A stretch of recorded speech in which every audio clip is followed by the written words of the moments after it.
Con- Contrólele. Listo, listo. Tengo un asistente, ¿vieron? Qué manera. ¿Listo? Todo se ve bien, perfecto. Bueno, bienvenidos a todos. Muchas gracias por estar aquí. Una noche loca de viernes para los lectores. Muchas gracias por acompañarnos en esta reunión, resumen, refrescamiento de lo que es la Odisea. Como les estuvimos a los que decidieron refrescar la lectura, llevamos 8 semanas leyendo juntos los 24 cantos de la Odisea.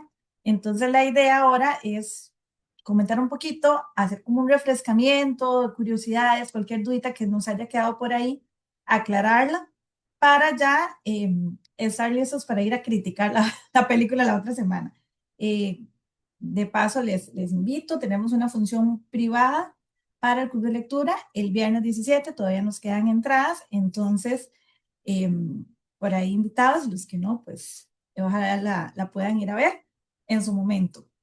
Este ha sido un proyecto muy bonito porque, bueno, se ha dicho mucho de la película, se ha generado muchísima expectativa, amada por unos, odiada por otros, pero ha sido la excusa perfecta para poner de moda la mitología griega y hacer eso que estamos haciendo ahora, el volver a leer, el debatir, el compartir, y eso no tiene precio, entonces desde ya es un gran logro que está haciendo Nolan el traer un clásico de estos de nuevo, de una manera tan titánica, que aceptado o no, ha sido todo un boom, así que estamos hoy por hoy leyendo una obra que tiene más de 3000 años, así que eso es sorprendente.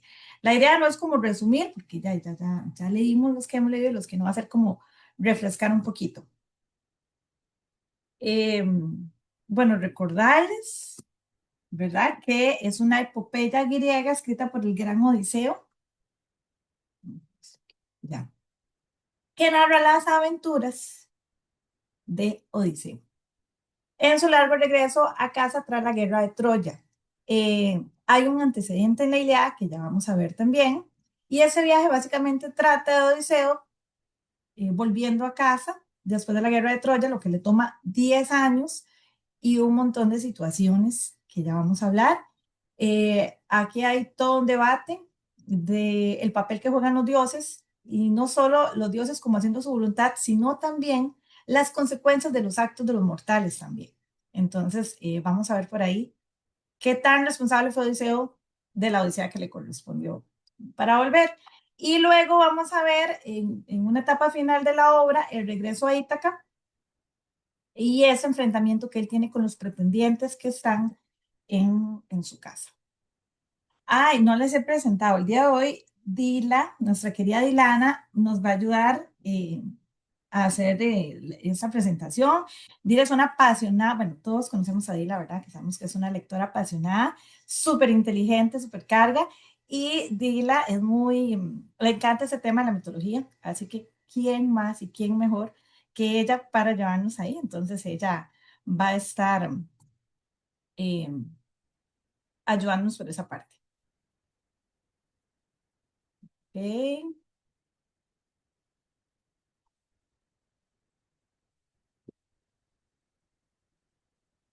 Bueno, vamos a ver un poquito la estructura de esos 24 cantos. Como estaba planteado eh, en el plan de lectura que hicimos, estaba como estructurado un poquito en las diferentes etapas de la lectura. Tenemos los tres primeros cantos, se les conoce como la telemaquía, que es donde nos cuentan sobre Telémaco. Todo gira sobre él. Por eso cuando entramos en la obra a veces estamos como un poquito perdidos porque Odiseo es lo menos que se ve. Escuchamos que dice, incluso la obra inicia con como una asamblea que tienen los dioses y Atenea interviniendo, pero hasta el momento no sabemos nada de Odiseo. Ahí es donde también a Telémaco, Atenea le habla y le dice, bueno, papito, despabiles, hasta le pone el ejemplo de otro hijo que también defendió su hogar y su padre, y fue como, bueno, usted ya tiene edad para defender su reino, defender a su mamá y empiece, busque qué hacer, ¿verdad? Entonces, ahí es donde se plantea como este debate inicial ante esta crisis por la ausencia de Odiseo. Lleva 10 años, no se sabe si está vivo o muerto, y ahí es donde él oficialmente decide ir a buscar a su padre, o al menos buscar información sobre su padre. Es hasta el canto 4 que sabemos de Odiseo, porque es donde, gracias a la intervención de Atenea, logra salir de la isla de Calipso. En ese sentido, la historia se nos cuenta de atrás para adelante,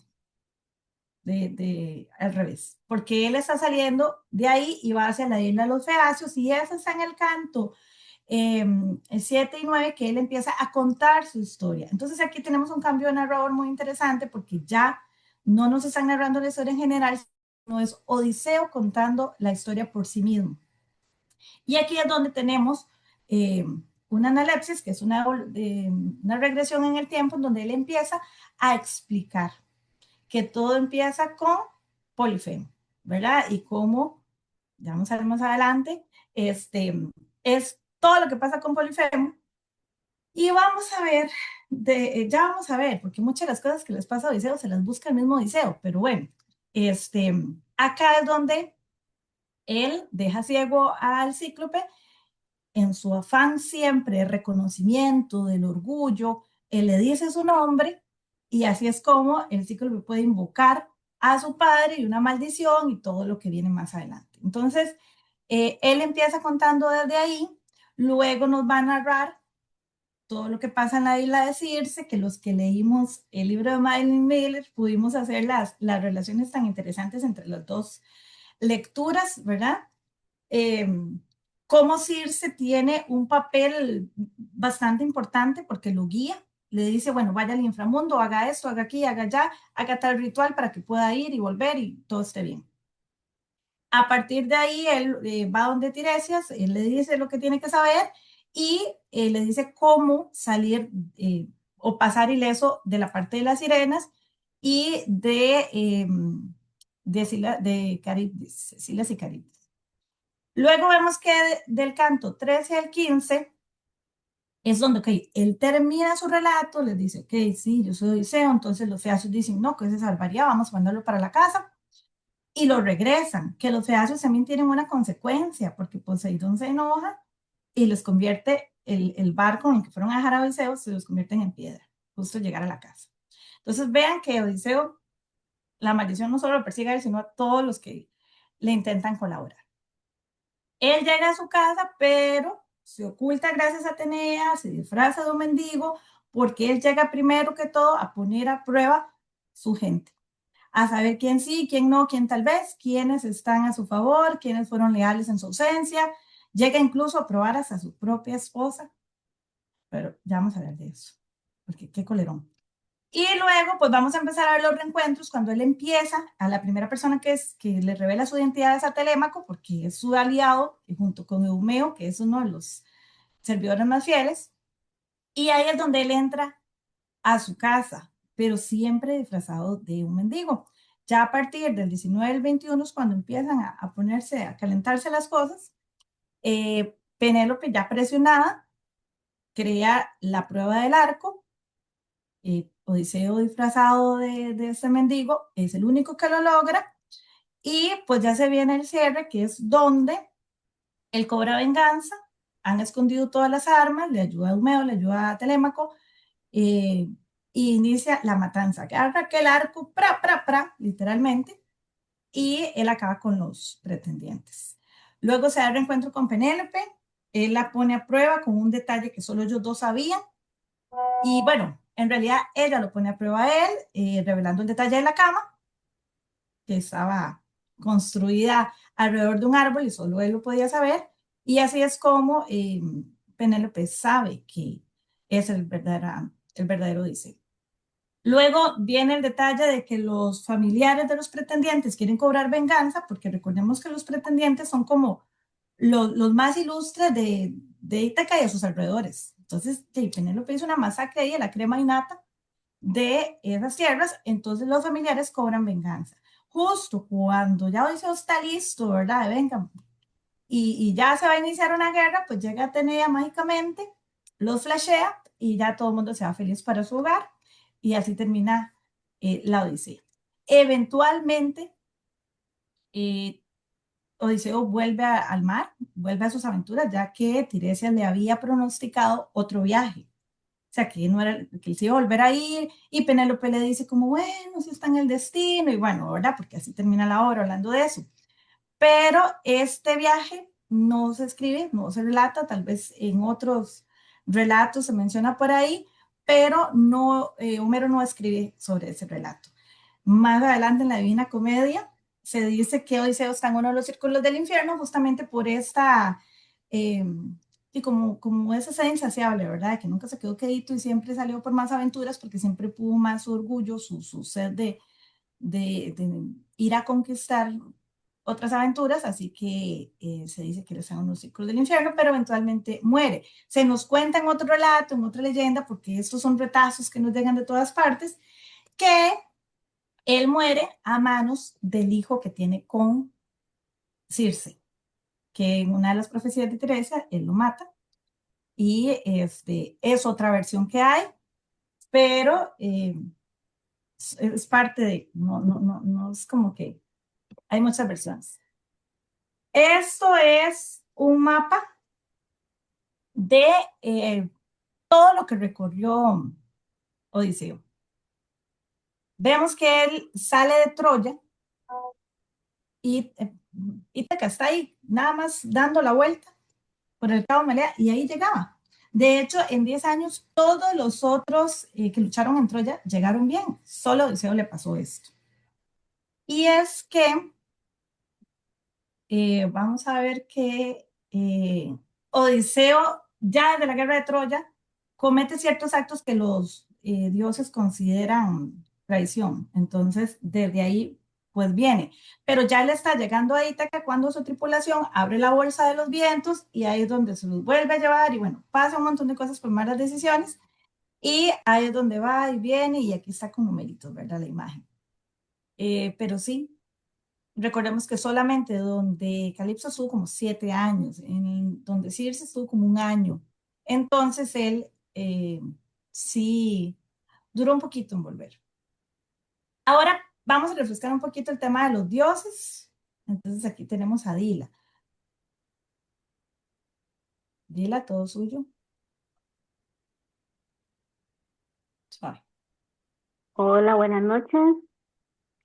Bueno, sí, vamos a repasar un poquito lo que es este, la, los dioses griegos. Jennifer, ¿si me puede poner la otra imagen? Sí, la verdad que no veo. O no sé si se Ya se podría. la pongo, la que le acabo de enseñar. Sí, porfis.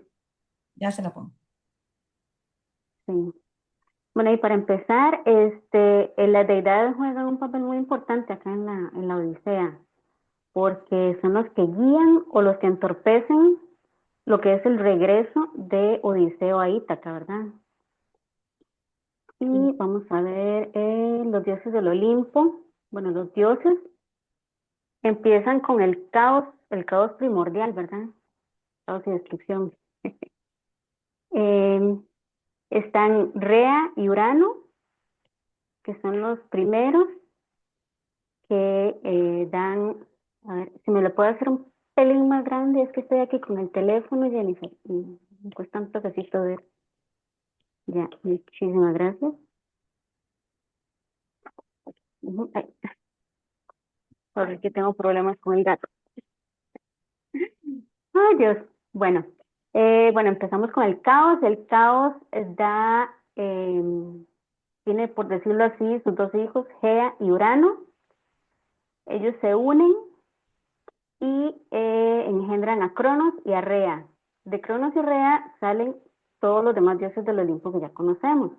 Está Hestia, Demeter, Hera, Zeus, Poseidón y Hades.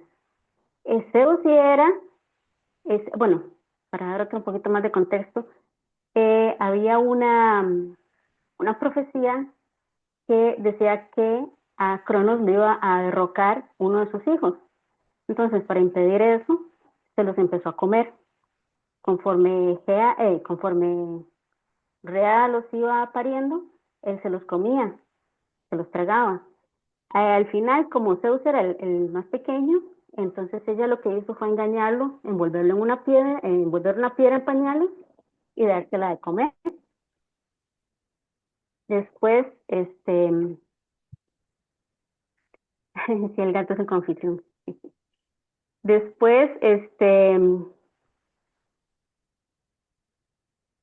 ahí, al darle de comer esa piedra, provoca el vómito de Cronos. Entonces ahí empiezan a salir todos los demás hijos. A Zeus lo llevan, lo esconden en una isla y es criado por una cabra, la cabra Amaltea, ¿verdad? Eso es lo que, lo que lo ayuda a rescatar a sus hermanos. Después se une con Hera, y me lo puedo hacer un poquito para arriba. Gracias. Después Zeus se une a Hera y de ahí salen ya los dioses que conocemos un poquito más, los dioses olímpicos. Y son Hefesto, que fue engendrado solamente por Hera. Después están Ares, Dioniso, Hermes, Atenea, Artemisa, Apolo y Afrodita, que Afrodita tiene como como esas dos vertientes, digamos, dos tipos de nacimiento, porque está Afrodita como hija de Zeus y Afrodita Urania, que nació de la espuma cuando le cortaron los testículos a Cronos, ¿verdad? Después, los dioses más importantes mencionados en lo que es la Odisea son Atenea, que Atenea nace de la cabeza de Zeus y nace completamente vestida y adulta y con su lanza y con su égida, que son como dos de los atributos que tiene ella. Después es la diosa de la sabiduría y la estrategia militar. Y sus símbolos son lo que son el búho, que simboliza la sabiduría, la espada, no, perdón, bueno, el olivo, la lanza y la égida, ¿verdad? Después está Poseidón, que es hermano de Zeus. Poseidón es el dios de los mares. Y, bueno, por favor, ahí me van a disculpar el gatito. Poseidón es el dios de los mares y las tormentas. Y, me dan un momentito, por favor, y ya regreso con ustedes, porque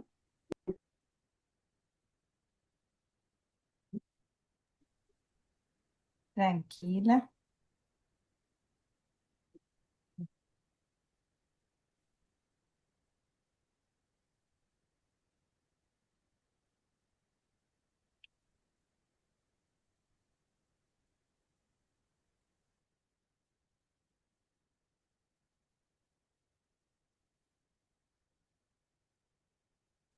listo, volví.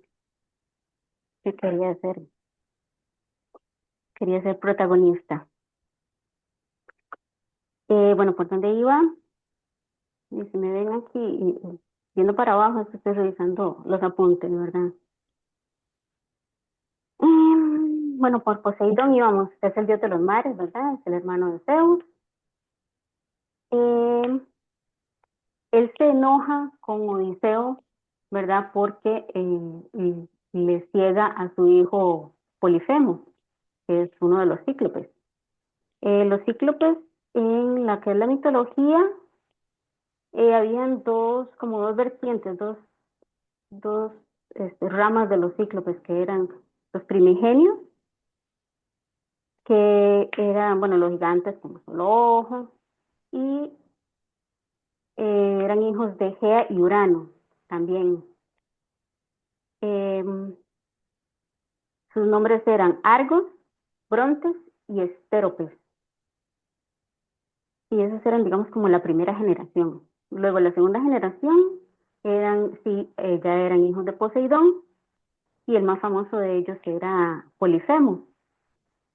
Y Poseidón en este caso, en lo que es la Odisea, se enoja con Odiseo, más que nada, bueno, por dejarle ciego a su hijo y por cometer lo que se llama la ibris, o el pecado del orgullo, al decir primero que no era nadie, y después, ya cuando se vio libre de peligro y haber salvado a todos sus amigos, dijo que él había sido el único que había podido acabar con Polifemo, que lo había engañado y etcétera, y se estaba como jactando de todo lo que hizo. Eso fue lo que desató la ira de Poseidón, y como decía Jennifer antes en la introducción, que a veces las cosas que le pasan por baboso, digamos así. Y después, vamos a ver, bueno, está Zeus, que es el dios del Olimpo, el rey de los dioses, el soberano, y eh, él es el que equilibra la balanza entre lo que, lo que está permitiendo a Atenea en su ayuda a Odiseo y a que llegue a casa, ¿verdad? Después tenemos a otro dios que es Hermes, que es uno de mis favoritos, es el mensajero de los dioses y es considerado el mensajero de los dioses, el rey de el dios de los comerciantes y de los ladrones, ¿verdad? A él se le ordena ir a donde Calipso para que deje a Odiseo libre, porque ya, digamos, como ella estaba encaprichada con Odiseo, no lo dejaba ir, tuvieron que intervenir los demás dioses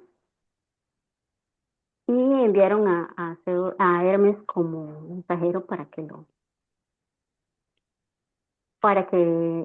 lo dejara partir, ¿verdad? También ayuda a Odiseo en lo que es dándole el antídoto para que Circe no lo convierta en puerco. Después están las ninfas Calipso y, bueno, que se consideran ninfas, pero también diosas. Calipso, que es la escondida, eso significa el nombre, más o menos, la escondida por ahí. Y es una diosa marina que vive en la isla de Ogygia. Y bueno, ella se encariña, se encapricha con Odiseo y lo mantiene ahí durante 7 años. Es hija de Atlas, el titán Atlas. Y también recordemos que no solo son los dioses, sino están los titanes y los gigantes y demás. Después está Circe, que es, bueno, la hechicera. Ya todos sabíamos, en el club ya se había leído Circe de Madeline Miller, que es una versión un poquito más libre de lo que pasa con Circe, de toda su vida, pero es bastante apegada a lo que se cuenta en realidad, ¿verdad? En lo que vienen siendo todos los mitos griegos. Es una diosa menor, es hechicera, es experta en pociones, en herboristería y en transformaciones. Recordemos también aquí un paréntesis que Circe también fue la que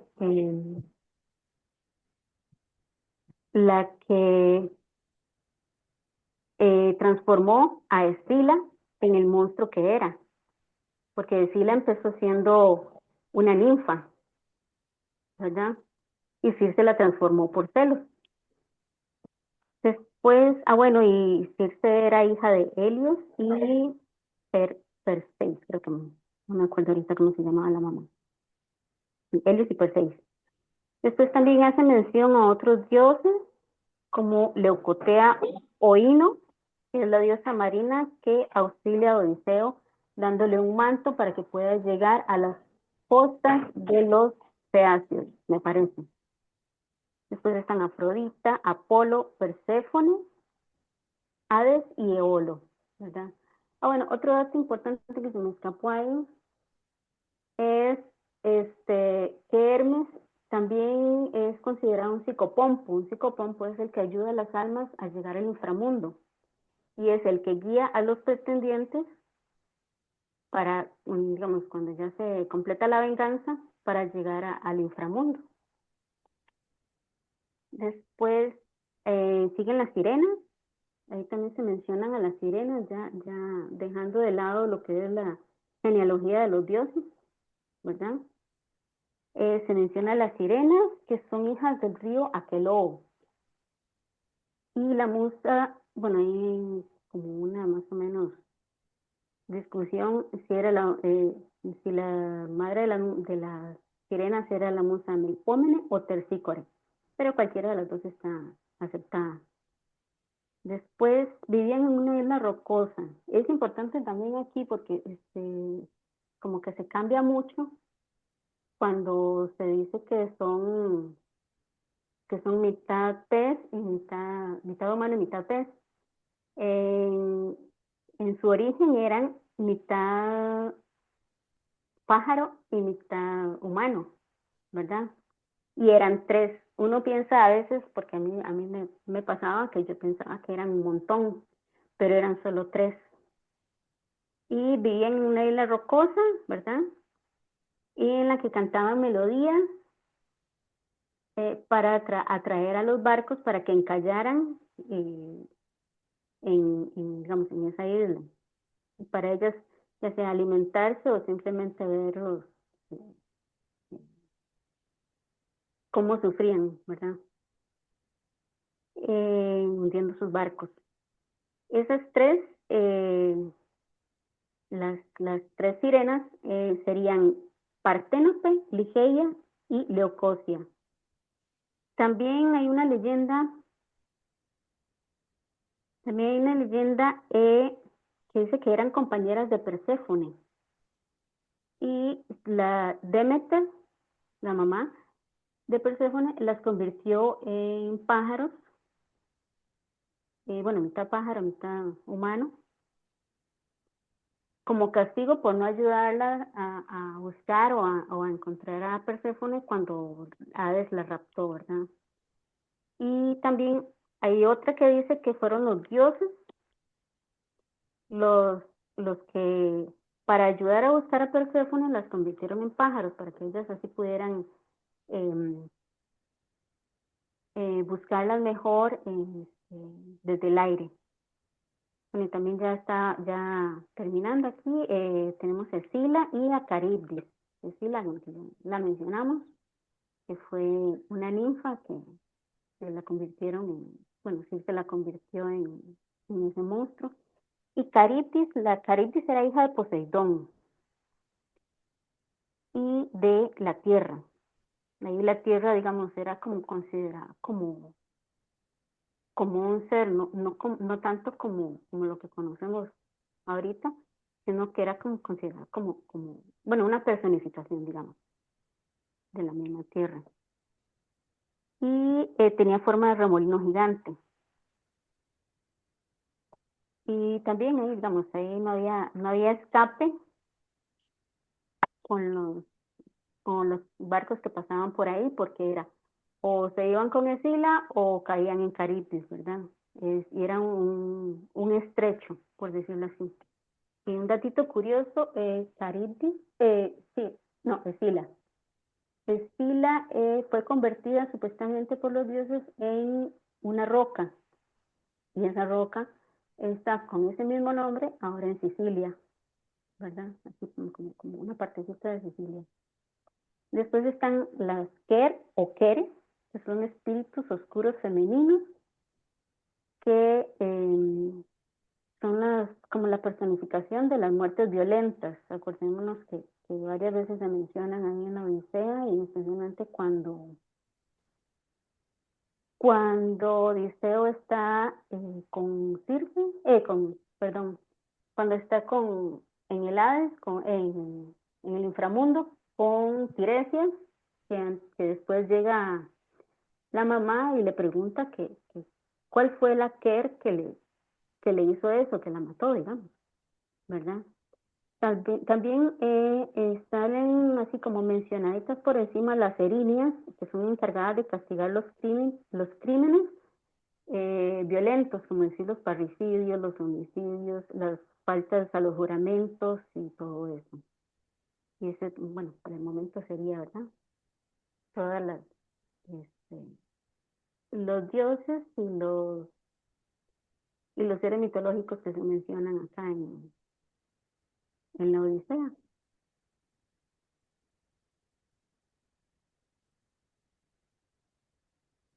No sé, Jennifer, Mira, o muchas alguno que gracias. tenga alguna pregunta. Ujú.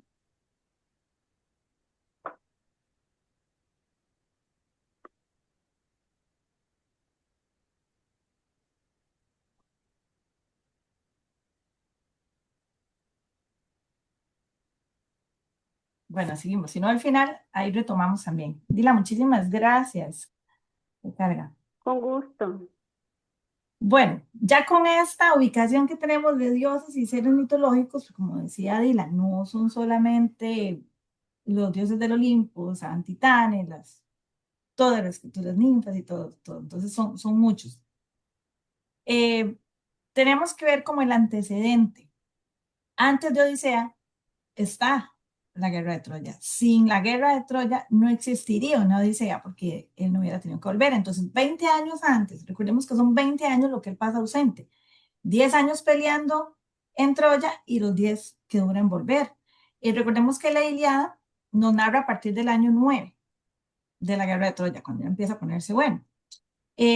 Recordemos que se da porque hay una competencia entre tres diosas y ponen a París lo ponen de juez y una le ofrece poder, otra le ofrece sabiduría, pero Afrodita le ofrece la mujer más bella del mundo. Entonces, él, en su infinita sabiduría, escoge a Afrodita. Entonces, su premio era Helena de Troya. De hecho, en los primeros capítulos, cuando Telémaco va a visitar a Menelao, ahí está Helena, como si nada, con Menelao. Entonces, ella misma dice que ella no sabe qué le pasó, ¿verdad?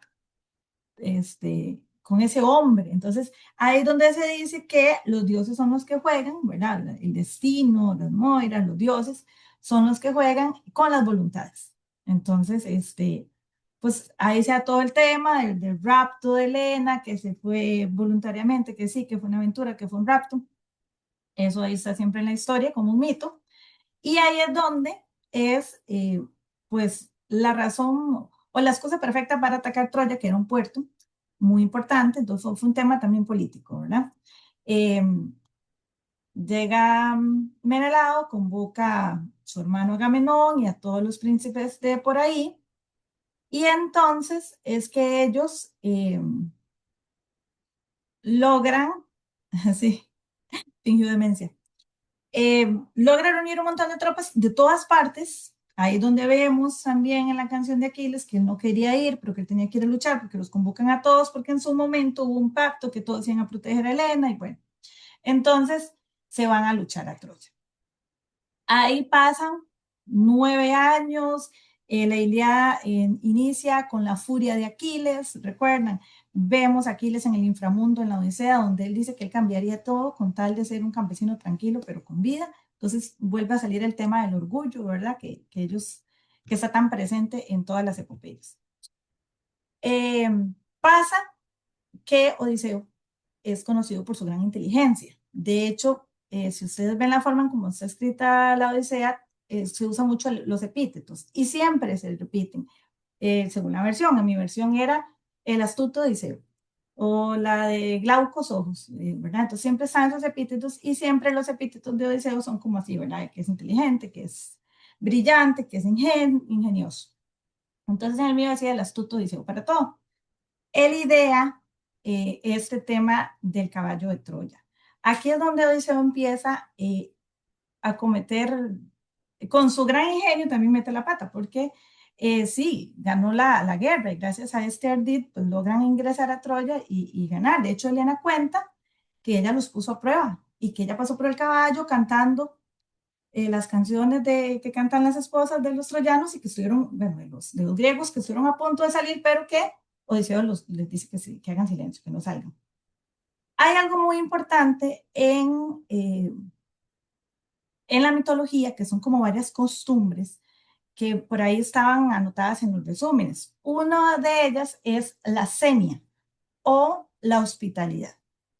No es que era una cortesía, no. Era una obligación sagrada protegida por el mismo Zeus, en donde la gente tenía que ser hospitalaria. Era un símbolo hasta de honor y también de prosperidad. Entonces, si ustedes ven, cuando Odiseo llega donde los feacios, le dan comida, lo visten, y es hasta después que le preguntan quién es. Y así pasó con Telémaco, así ven que todo lo que vemos es que los reciben con grandes cenas, con bailes en su honor, los llenan de aceite, de perfumes. Entonces, al inventarse, fue muy ingenioso el tema del caballo de Troya, sí, pero fue una bajeza, fue una traición, porque se metieron pues de una forma pues, muy vil, ¿verdad? Y abusaron de la seña o de la hospitalidad de los troyanos que reciben el caballo como un símbolo de paz, como un símbolo, ¿verdad? Y ahí viene pues la traición. También tenemos otra noción importante, otro concepto importante que se llama el nostos, que es el regreso al hogar. Dila, adelante. Sí, no, nada más para dar un apunte ahí rápido, que en la antigüedad a Odiseo tampoco lo tenían en muy buena estima, porque más que nada por lo que era, más que nada por lo que era su linaje, porque aparentemente descendía de Sísifo. Y Sísifo, digamos, los dioses no lo querían porque Sísifo fue un rey que desafió a los mismos dioses, lo engañó a la muerte. Y por eso fue castigado, ¿verdad? Con el asunto de la roca y subir al monte y todo eso. Sí, más que nada, entonces muchos lo tenían en muy baja estima por eso, porque por engañoso, como puse ahí antes, Odiseo pleno en ardides, bastante engañoso, ¿verdad? No era nada más ese apuntecito.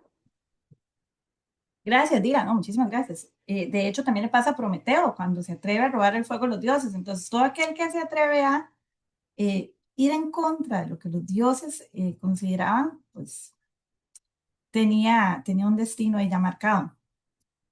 Otros conceptos importantes griegos, mitológicos, son, bueno, el Nostos, que es el regreso al hogar. Si vemos la Odisea, es una batalla por volver al hogar.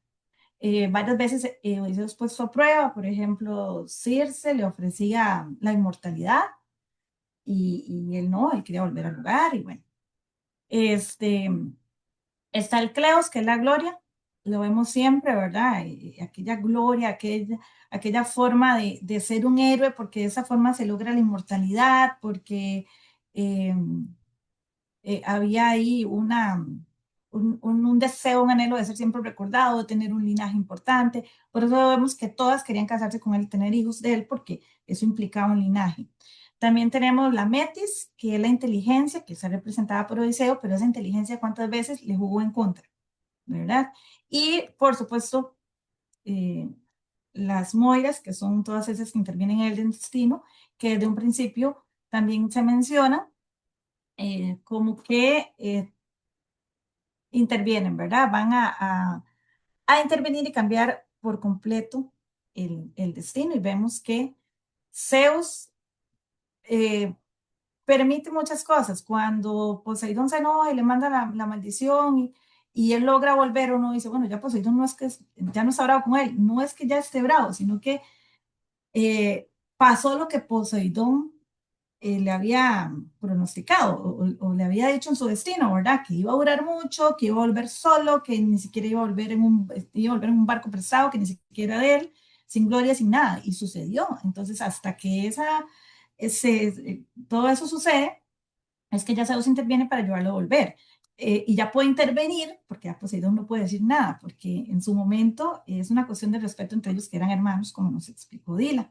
Entonces vemos que todo esto previo es importante para entender por qué es que a él le cuesta tanto comparado con otros. Por ahí hablábamos en el chat, ¿verdad? Que quién más que Agamenón, que fue, ¿verdad? Terrible. Agamenón vuelve al hogar, pero ¿qué le espera, verdad? Su esposa lo asesina. Su esposa con su amante, pero ¿qué lo asesina a ella? Ella es Climestrea, un nombre raro. Ella es hermana de Helena. Ella lo asesina porque recordemos, ¿cómo era? ¿Cómo era? Clitemnestra. Ay, gracias, no puedo decir ese nombre.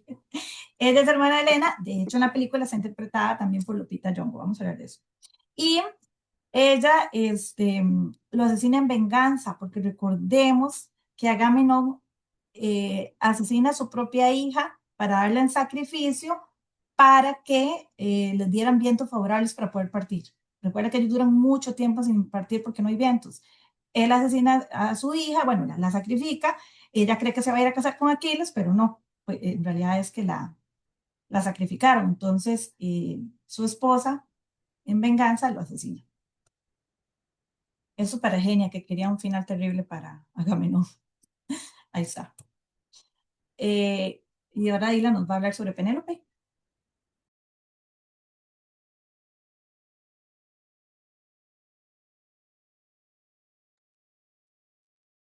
Ujú.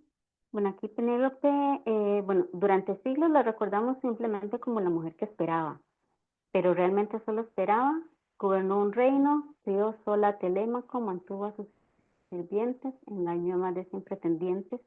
La Odisea también puede leerse como la historia de una mujer que sostuvo un reino durante 20 años. Aquí sí es muy importante decir que lo que era Penélope, que todo el mundo la pone como la que se sentó a esperar tejiendo, pero en realidad no fue así, porque, bueno, como dice aquí la diapositiva, ella tuvo que cuidar no solo a su hijo, no solo al palacio, sino al reino, porque recordemos que Odiseo era rey de Ítaca, y ella tuvo que lidiar con todo eso, aparte de que era una mujer generalmente no se le hacía caso. Los griegos tenían esa ley, esa costumbre tan patriarcal de que la mujer metida en la casa y punto. Y, y, y ella, a pesar de todo eso, logró mantenerse hasta cierto punto en pie. No solo su casa y su hijo, sino también lo que era todo el reino. Aparte de que Laertes la dejó sola, porque Laertes, al ver que se fue Odiseo, al ver que murió su esposa, él se volvió, bueno, le entró depresión, digamos, y se fue al campo y de ahí nadie lo sacó, ¿verdad? Esa es más que nada como la idea, como cambiar un poquito la idea que se tiene de Penélope, ¿verdad? Y también hay un libro de Margaret Atwood que me gustaría, lo tengo en lista para leer, la lista interminable de todos nosotros los lectores, que se llama Penélope y las 12 criadas. Ahí se los dejo por si también quieren leerlo. Y tal vez, no sé, más adelante lo podamos poner en lo que es, para el año que viene, tal vez en el club de lectura, proponerlo. Y sí, en general, digamos, eso es Penélope, que Penélope, en resumen, no fue nada más la esposa sufriente que se quedó a esperar. Ella fue una mujer de armas tomar, de verdad, mantener a todo su pueblo unido, a pesar de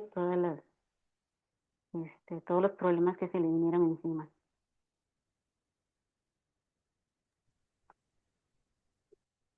Gracias, Dila.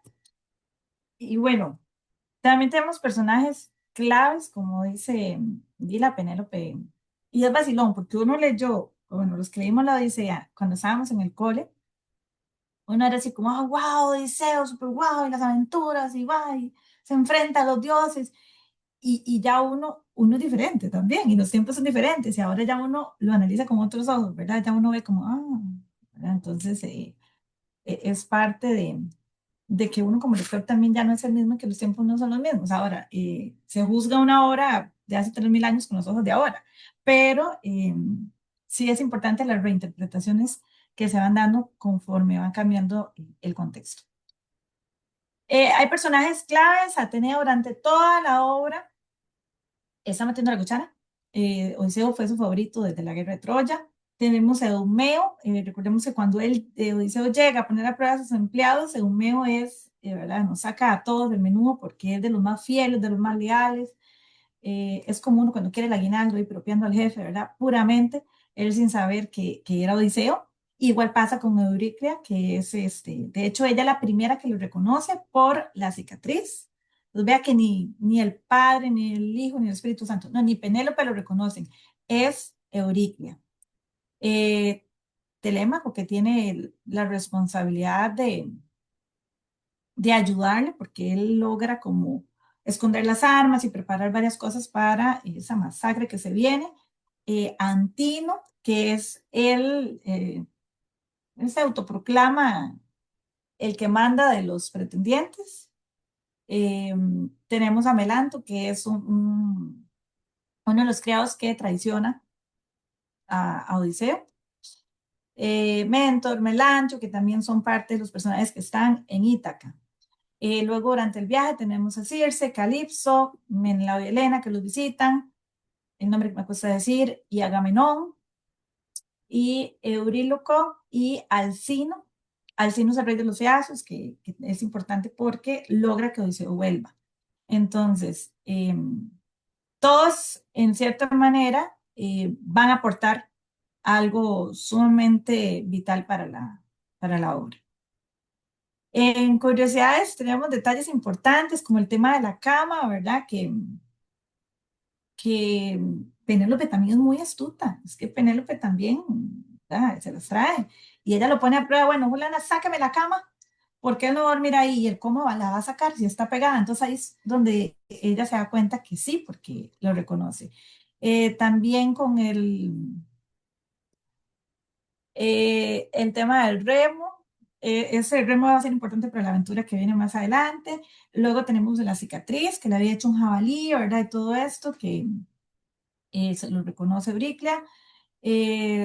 Los feazos, lo importantes que son para poder regresar a Odiseo a su hogar. La prueba del arco, que Penélope se inventa. Recordemos que Odiseo era el mejor arquero, que el simple hecho de tensar el arco, yo me imagino eso como la prueba, como el martillo de Thor, una cosa así, que solamente él podía hacerlo porque los otros no pueden ni tensarlo. Y luego el viaje que Tiresias se anuncia, él efectivamente lo hace, él le dice a Penélope, bueno, yo estoy aquí, pero ya me voy de nuevo, ¿verdad? Porque a mí me dijeron que yo tenía que volver a ir. Y el barco que se hace piedra, que es el barco de los feacios. Ok, hasta aquí, hasta el momento, eh, hemos abordado únicamente la obra. ¿Hay alguna consulta o algún aporte que quisieran hacer solo del libro, de la obra de Homero?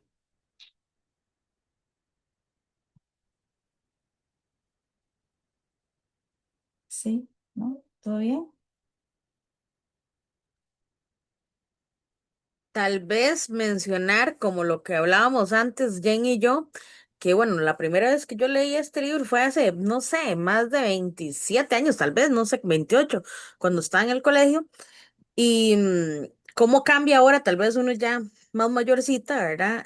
Cómo ve la persona, ¿verdad? Digamos, Homero, a Odiseo, que tal vez uno antes lo veía como aquel héroe grandote y todo, y ahora, como dice Heidi, el cucaracho, ¿verdad? Y que ahora más bien como mencionaba Jennifer, como personajes como Penélope, más bien uno dice, qué valiente, qué tuanes, qué inteligente, cómo se minimiza estos personajes que también crean, ¿verdad? Toda la subtrama que no conocemos, ¿verdad? Ya pasé ese libro, por cierto, el chat, ese que mencionó Dilana. eh, Son tramas, o sea, hay de historias, de historias, de historias que podemos sacar mucho, pero no las conocemos porque simplemente vamos persiguiendo, digamos, las aventuras de Odiseo. Ujú, ujú. Exacto, gracias, Mary. Sí, el cucaracho, gracias a Heidi lo apodamos. Tim Penélope, es humilde. Eh, todo les queda claro. Bueno, Mary y yo hablábamos ahora también. Bueno, personalmente me llama la atención el hecho de que Homero como que ocupa terminar el libro, ¿verdad? Porque cuando está en lo más y mejor, que los familiares de los pretendientes vienen a cobrar venganza, de pronto llega Atenea y no, váyanse tranquilos. Y ya, se van tranquilos y ahí termina la obra, ¿verdad? Entonces, me causó mucha gracia porque después de tanto que pasó, eh, ese tema fue como, ok, amor y paz. Dila.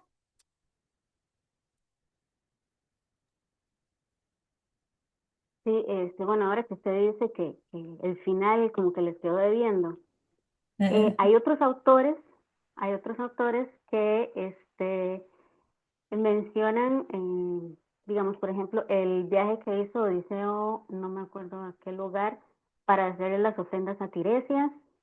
Después, Tiresias como que le pronostica otros viajes. También hay otros autores que dicen que Odiseo mata a Penélope porque le fue infiel con los pretendientes. Otros dicen que se casó con eh, al, al, Alcino o algo así se llama. El pretendiente, digamos, el jefe de los pretendientes, este, que se casó con él antes de que llegara Odiseo y así en general. Pero ya esos serían otros autores, ya no tienen nada que ver con Homero, ¿verdad? Lo que está Ovidio, que es romano, y otros más que ahorita no me acuerdo. De hecho, hay un círculo troyano que son como leyendas así como sueltas, ¿verdad? O poemas perdidos que como que agrandan o siguen un poco la historia, pero van a ser así aportes que hacen otros autores, ¿verdad? Por ejemplo, la Telegonía, que por ahí es donde en uno de esos se menciona ese otro viaje que hace Odiseo, pero no se enfoca mucho. Entonces, mucho de lo que conocemos eh, de la guerra de Troya y todo esto es por otros poemas, no precisamente por Homero. Bueno, llegando hasta acá el libro, ¿verdad? Vamos a ver lo que han sido las adaptaciones cinematográficas de la Odisea hasta el momento. En 1954 hubo una dirigida por Mario, es que no veo, me tapa aquí, por Mario Camerini y fue protagonizada por Kirk Douglas y Anthony Quinn era el antagonista.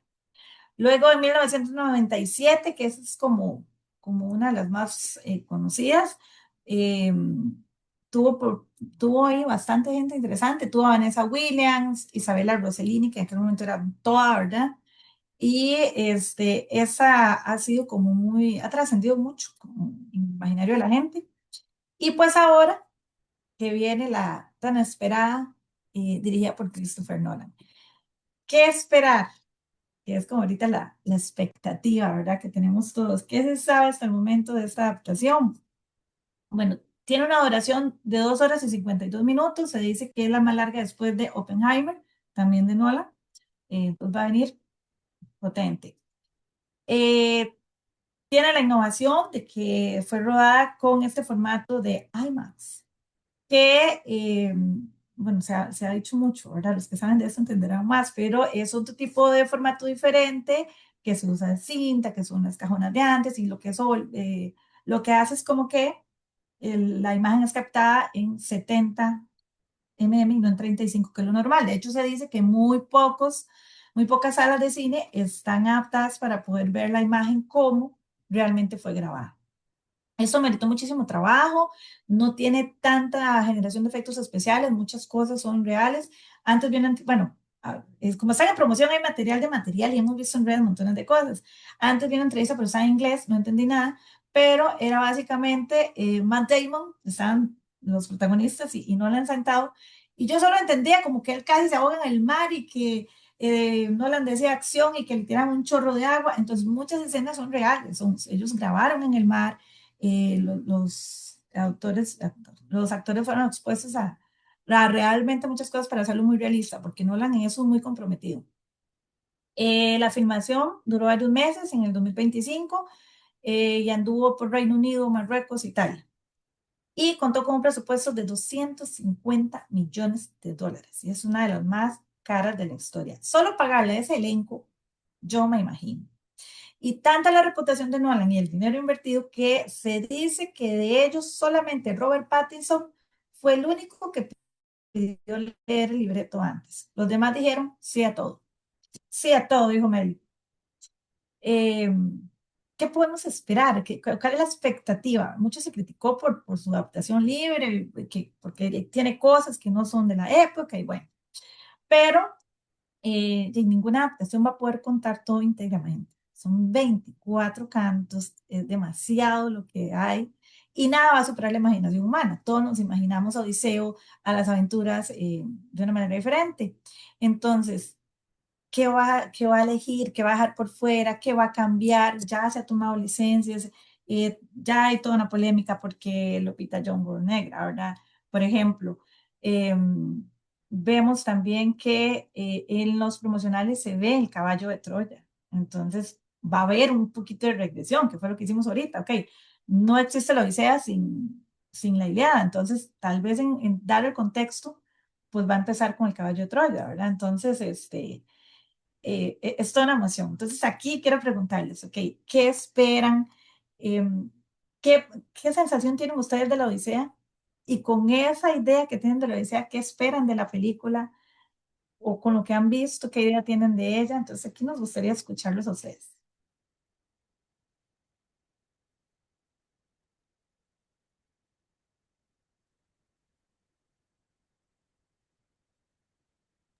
Hablen porque si no me toca hablar a mí. Dale, Meli. Hable, Meli, yo sé que sabes tú mucho, yo sé si hablan inglés, entiende la mayoría de No, entrevistas. no, que he visto, digamos, porque yo soy súper fan de la película esta, la de Armand Assant, que fue es como de, ¿qué? 1997, una cosa así, ¿verdad? Que era cuando yo estaba en el cole y que todas la vimos porque, ¿verdad? Uno leía el resumen, porque yo creo que ni siquiera era el libro que uno leía, sino era como un resumen. Y qué, ¿verdad? Porque qué difícil meter toda una, de todo un libro, ¿verdad?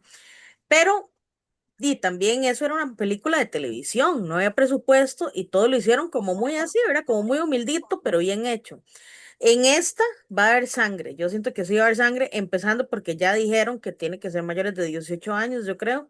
Entonces, con solo eso ya sabemos que va a empezar con mucha sangre y sabiendo que sí tiene que estar el caballo, sí o sí, porque mucha gente lo que tiene de referencia de la Odisea es la película Troya con Brad Pitt, ¿verdad? Entonces, ajá, entonces es difícil imaginarse a otro, a otro Aquiles, pero sí, digo, obviamente en la Odisea, va a ser más difícil, sí tiene que haber sangre, yo siento que sí va a haber así como mucha sangre porque este Nolan es así, ¿verdad? Como que él llega y es muy suavecito, porque hay como mucho desarrollo durante sus películas, pero creo que él sí desde el inicio va a haber, habrá sacrificios, habrá sangre. Y falta una película ahí, por cierto, que yo no sabía que existía y no la he visto, que es de Ralph Fiennes y que es de 2024, que se llama La Odisea, el regreso. Habrá que meterse a piratear, a ver, porque Oh, no, sí, porque sí. no, nunca escuché yo esa película y sí, y es de 1920, sí, del 24, o sea, imagínense. Entonces, también interesante como ver todo eso. Me gusta mucho que para esta adaptación tenga a mi contemporánea Anne Hathaway como Penélope. porque ella es muy linda y siento que sí va a representar muy bien toda esa fuerza de Penélope, ¿verdad? Y todo, obviamente, todos los hombres ahí detrás de ella, ¿verdad? Porque es súper linda. Entonces, me gusta que también siento que va a haber más protagonismo, o sea, como que le van a dar mucho protagonismo a la parte femenina que tal vez no se le dio en adaptación hasta que conocemos más, ¿verdad? La de 1997. Mm, sí, gracias, Mary.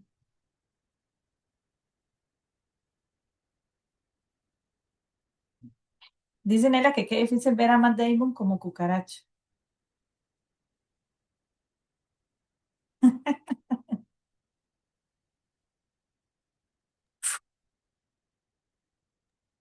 hasta interesante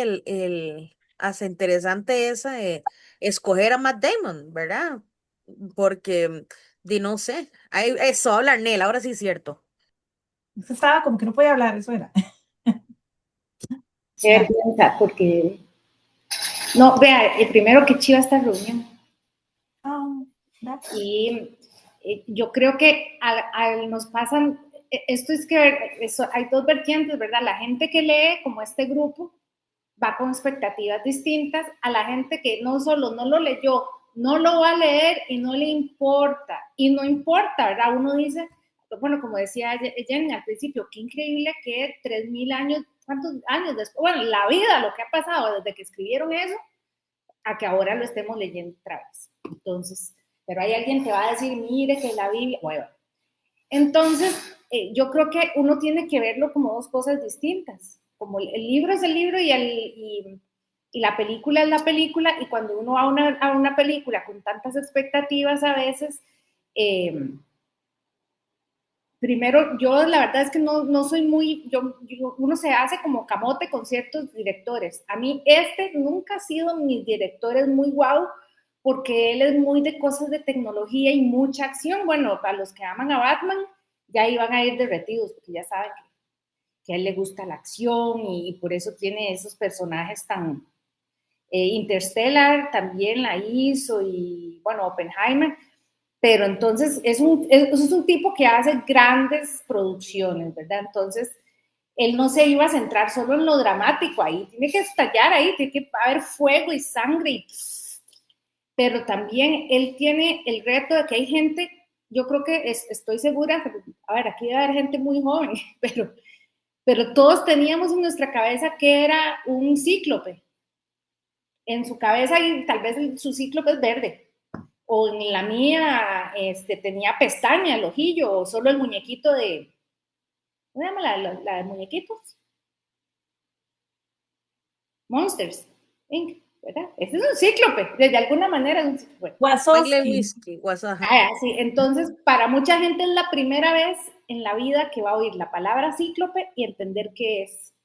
Entonces, este señor va a aprovechar toda la fantasía, digamos, de Homero y de todos o sea, pues la fantasía, ¿no? Eran parte de los relatos de la época para sorprender a una generación que además no tiene idea de lo de la...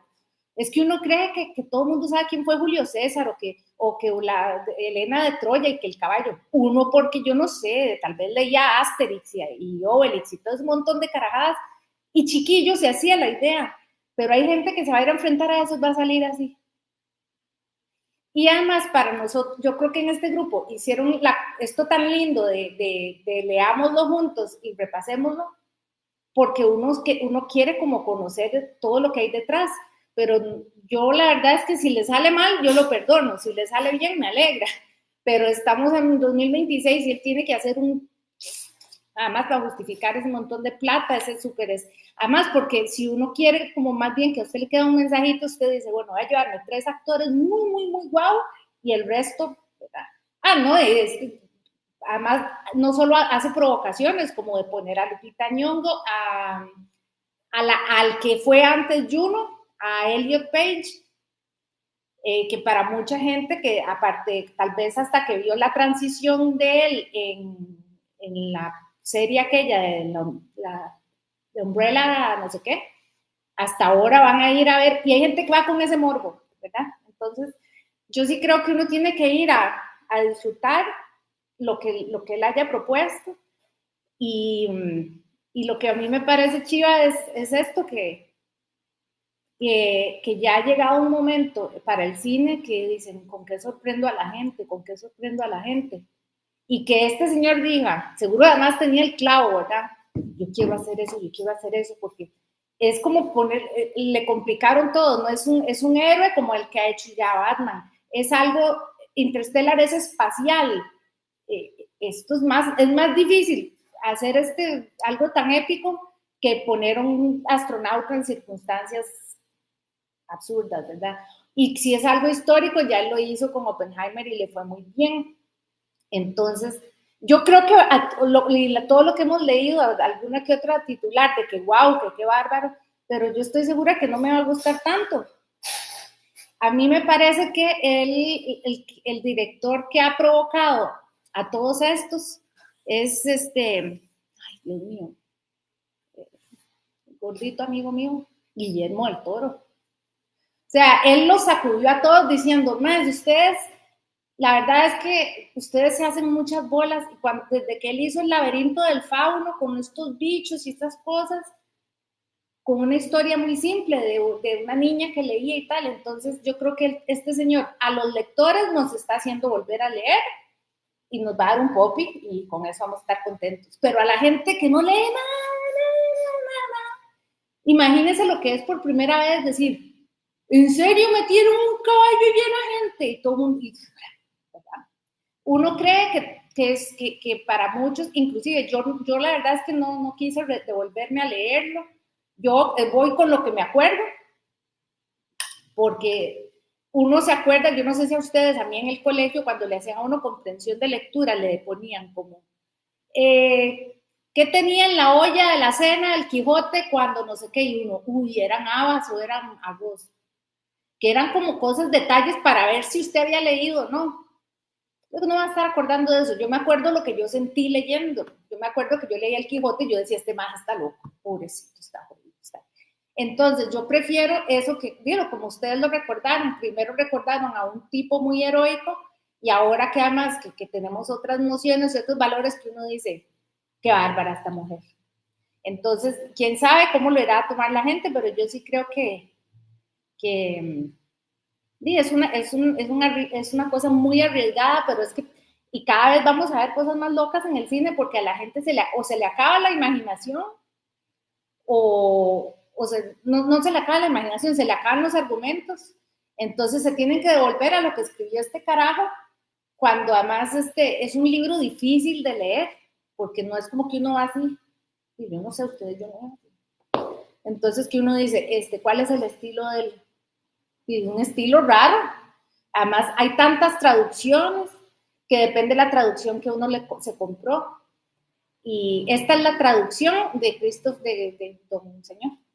Y yo sí creo que además cuando hay elencos así tan caros, bueno, y por eso está estrenándolo en julio, la película de las vacaciones para la película del verano. Y qué dicha que me recordó que existía esa, la del 2020. 24 era. Ve, que ahí salen dos actores muy buenos, que es Juliette Binoche, que es bárbara, divina, increíble, y ¿cómo se llama este señor? Ralph Fiennes, que además, que aparte que él se puso, pero una cosa, él dijo, dice, yo voy a, o sea, para ser un actor ya tan mayor, porque él es un señor grande, tiene como un 2% de grasa, y entonces uno dice, ¿qué pasa? Que nadie se acuerda mucho de esa versión, porque ese director que Humberto Pasolini, él se centra en el drama, en lo que hace el actor. Este señor los va a poner a actuar muy bien, pero tiene que hacer así un tiradero para que todo el mundo salga así. ¿Cuántas dijiste? ¿2 horas qué? 2 horas 52 minutos. Mamita, qué dicha que dijo eso. Yo no estaba consciente. Uno toma siesta, Nela. Uno toma siesta para ir. Sí, vale que están vacaciones. Yo me voy a acostar a dormir después del almuerzo. Pero no es que uno llega a la casa sobreexcitado. Ahora necesito hablar con alguien. Nela, pero vamos al Magali, Nela, y en No, yo voy al Magali, yo sé, pero igual uno llega, ¿Me entiendes? Es mucha... Usted debería venir y al día siguiente nos vamos para el Tucano. Ahí está. Es Ahí que está. uno queda, o sea, todo mundo, yo lo que quiero es ver la reacción también de eso, de las generaciones más jóvenes que digan, qué loco un cíclope. O sea, para mí un cíclope. O qué loco todo, la van a ver con mucha No, pues fantasía. van a decir, y entonces vamos a ver un montón de reacciones muy chicas. ¿Qué dice? Espérate, locaciones de Marruecos, Italia. Sí, sí. Sí, eso que dicen era muy Muchas cierto. gracias, eso era.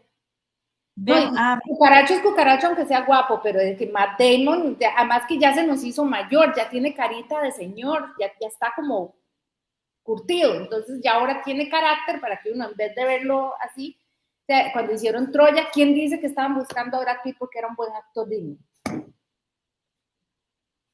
Ya, estábamos bien. Brad Pitt en Troya.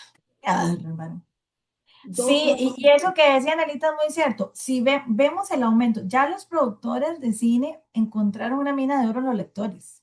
Vemos la cantidad de adaptaciones que hay de los libros. Ya los guiones así de la nada cuesta.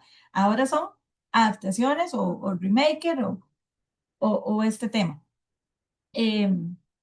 Yo estoy dividida. A mí me pasa la Daniela, creo que soy muy consciente de que es una adaptación, entonces yo no espero mucho. Yo lo que salga, no sé. Samsung SM, no sé quién es. Vamos a ver. Buenas noches. Soy Hola, Alejandro buenas Soto. noches. ¿Cómo me le va, señor? Bien, soy el esposo de Irina Brenes, que es miembro de ustedes. Y quisiera hacer, no sé si salgo o no salgo, porque no sé manejar mucho esta cosa. Ahí lo vemos, doctor. Ok, la cuestión es esta. La Odisea es una lectura muy difícil, como dijeron antes. Eh, Fue escrita en griego y tiene múltiples traducciones. Cada traducción hecha por un individuo diferente que le da las características propias de ese traductor. Entonces, realmente son diferentes versiones de la Odisea, dependiendo de quién sea el que usted lea la traducción. Y una cosa es que se traduzca al español o que se traduzca al inglés o al árabe o cualquier otro, entonces van a tener matices diferentes. Ese es el primer concepto. El segundo concepto es que Christopher Nolan intentó ser muy realista, muy realista. He estado siguiendo en redes este, esta película que ha tenido mucho expectativa, como decían ahí, de que iba a salir, cómo iba a salir, cómo iba a ser la versión final, de que quién iban a ser los actores, que quién producía una cosa, quién hacía de otro papel, etcétera, etcétera. Entonces ha habido mucha expectación, o expectativa, perdón. Y Christopher Nolan siempre ha sido muy detallista en, en sus creaciones filmográficas. Y, por ejemplo, un dato que leí por ahí es que la música está hecha solo con instrumentos que habían en la época. O sea, al compositor, usted me va a hacer la música para la película, pero tiene que usarme solo instrumentos que hubieran en esa época. Así de realista quería el tipo que fuera su película. Pero aún así, ha cometido errores de historia. Por ejemplo, de los que estuve leyendo por ahí, es que unos soldados que llegan allá a pelear contra ellos van con armaduras que no son de la época, sino son 500 años después. Entonces ahí, por decirlo, se la peló. Y también eh, usó una traducción hecha por una mujer, cuyo nombre se me olvida en este momento, que le ha dado mucha importancia al rol femenino, quitando un poco el rol masculino que los griegos le habían dado. Usted sabe que los griegos era una cultura machista. donde los hombres eran todo y las mujeres tenían muy pocos derechos. Como ahí dijeron, ¿cómo es posible que Penélope lograra 20 años ser la, la reina, por así decirlo, aunque no podía ser reina porque no tenía el derecho, pero sí mandó durante 20 años su pueblo, lo cual en esa época era inconcebible. Bueno, Ajá. toda la escritura de la Odisea es hecha desde un punto de vista masculino, machista, donde los hombres Ujú, son lo más carga y las mujeres tienen un rol secundario casi siempre ujú. que llevan al héroe a, a cometer errores, a cometer injusticias, como decirlo, a cagarla. Y La ese siempre, traducción, perdón, la traducción que usted dice, la de Emily Wilson, muy buena, tiene un enfoque exactamente, feminista. Emily Wilson. ok, esa es la que yo decía.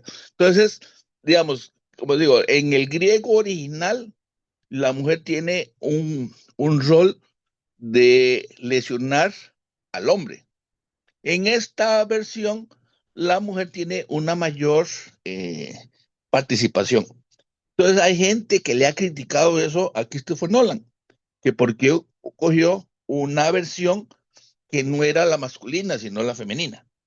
Yo, pues, por supuesto, no he visto la película, no sé eh, qué tan realista será, qué tan buena o no. Esperemos que sea muy buena, porque ese es un director muy bueno. Pero, como le digo, el hombre quiere que todo sea perfecto, que todo sea real. Por eso la música tiene que ser como con solo instrumentos de la época. La, se la peló un poco con algunos vestuarios y hay que ver cómo, cómo eh, la presenta. De las críticas que le han hecho a Nolan, que por qué puso a Ñongo como Elena, porque Elena siempre ha sido escrita como rubia y demás. Bueno, él lo que quiere es, este, qué sé yo, decir que la belleza femenina no tiene nada que ver con el color de la piel ni de nada, y que si usted es morena o es rubia, es pelirroja o es trigueña, pues puede ser igual de guapa que de otra cosa. Pero tradicionalmente Elena siempre ha sido eh, definida como rubia. Sin embargo, debemos recordar, como me decía mi esposa, que Elena es un personaje ficticio y como tal no existe y puede ser presentada de la manera que al director se le dé la gana. Entonces, esas son cosillas que le han criticado a Nolan y pues esperar a ver la película para ver cómo sale. Gracias. Gracias, Don Copper. Espero que no se dio cuenta lo que le puse ahí. Gracias. Qué buenos datos, porque sí, a veces uno dice, ¿qué tanto es mercadeo, verdad? Porque uno sabe que va a ser eso es lo que va a estar hablando y eso es lo que la gente ha hablado, ¿verdad? Más que qué será de cómo irá a hacer esta adaptación, hablan de que por qué una Elena negra, ¿verdad? Que por qué vamos a poner un de la mitología, alguien negro. Entonces, eso es lo que la gente es. Con solo meter a Elliot Page, por ejemplo, que en este momento no sabemos, bueno, yo ya sé porque ya en Twitter me di cuenta, pero que se había dicho, que la gente había dicho que era Aquiles, entonces ya había roncha por eso, pero da de qué hablar, ¿verdad? Entonces, ya uno sabe por dónde va el asunto, pero eso es lo que también hace que la gente no lectora, digamos, muerda el anzuelo. Heidi, Ay, eso les iba a decir sobre los rumores de Elliot Page como Aquiles en el inframundo, ¿verdad? Que además nos da oportunidad a las ñoñas de recordarles que Aquiles se había disfrazado de mujer para no ir a a la guerra.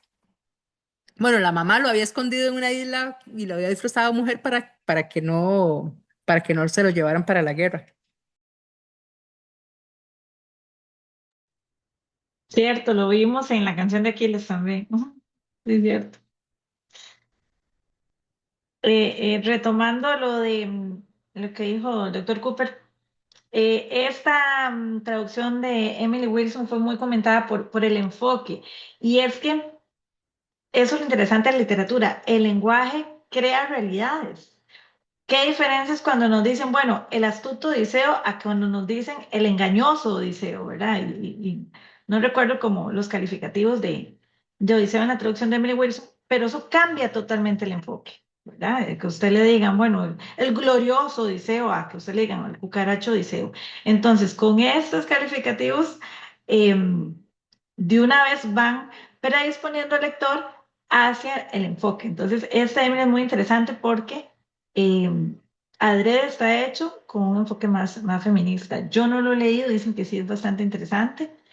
Y yo tuve dos libros, uno lo más lindo, una edición hermosa ahí en la Internacional, divina, pero le dice Ulises, y yo no puedo con eso. Ulises es la traducción romana, yo no puedo, yo necesito que diga Odiseo. Y entonces terminé leyendo el que he tenido toda la vida, con el que daba clases y que estaba rayadísimo y todo, y yo lo había despreciado pobrecito por tener una edición más bonita, y terminé leyéndolo a él, porque es la traducción más cómoda. Era, definitivamente cambia un montón las cosas, así que el lenguaje y las traducciones tienen todo que ver.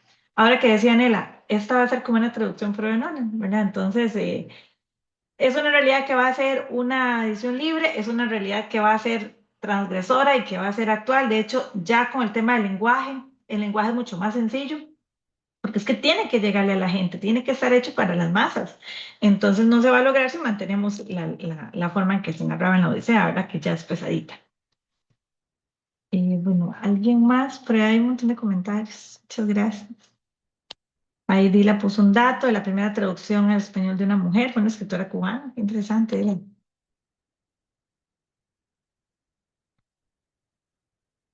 Bueno, ¿alguien más que quiera comentar?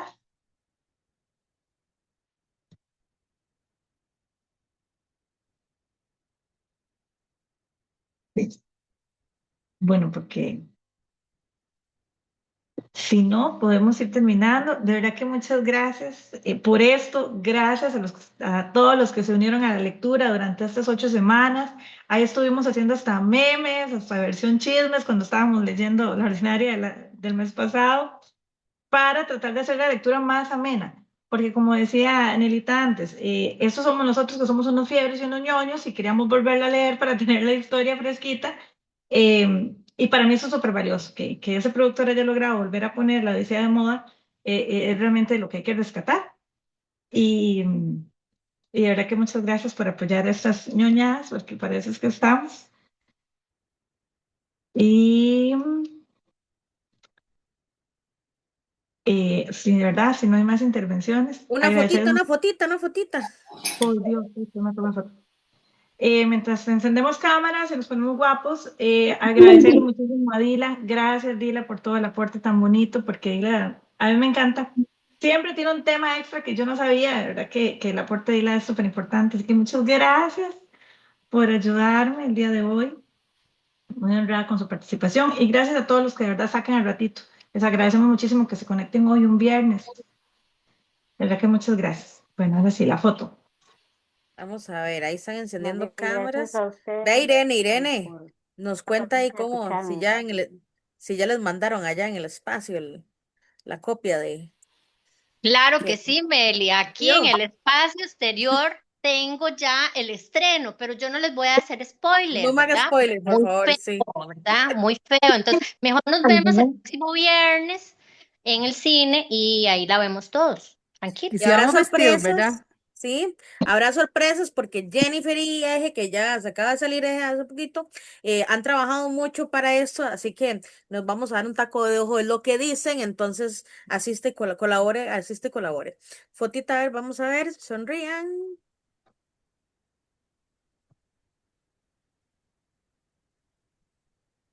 Bueno, a la mano de Dios, a la mano de Dios, es lo que es, que salga lo que tenga que salgar. Bueno, la verdad que muchas gracias a todos y nos seguimos viendo, nos vemos en el cine, en otra reunión. Saluditos, gracias a las chicas que se conectaron desde San José, Nela, Patri, muchas gracias por su Un compañía. montón de caritas que yo no sabía que iba a encontrarme aquí. Muchas gracias, de verdad, Ah, lindísimo todo. Gracias a Gracias. todos. Buenas noches. Buenas chao. noches. Buenas Muchas noches. gracias.